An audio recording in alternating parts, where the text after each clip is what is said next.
आज दशहरा अवसर में अनेक जगार रावण पोड़ी अनुष्ठित हो निश्चित किंतु ये रावण पोड़ी बहुत पुराना परंपरा नुहे।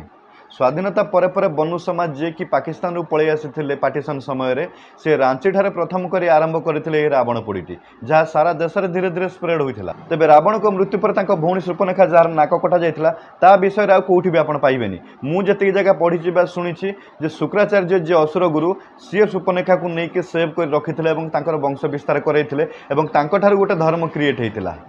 जेहेतु सुपर्णखा नाक कटा होता से कलामला घोड़े रोते एवं आप जापे सुपर्णखा वंशधर कौ धर्म से धर्म को बचाई भारी दुर्बलता थिला महात्मा गांधी। तेबे आज अक्टोबर 2 तारिख में रावण पोड़ी सांग को गांधी जयंती पड़ुछि। तेबे सुपर्णखा ठार सृष्टि धर्म को एत भल पाउथिले महात्मा गांधी ये हिंदू बरंग मरंतु किंतु से धर्म सुरक्षित रहू। आप जापे मुझे क्या कथा कहूँ तेणु गोटे कोइंसिडेंट जदि कह आम तेबे रावण को मारी श्रीराम तो महात्मा गांधी की मारी नाथुराम। जड़े गॉड थे तो जड़े गॉड से देखुच केमती भगवान सृष्टि।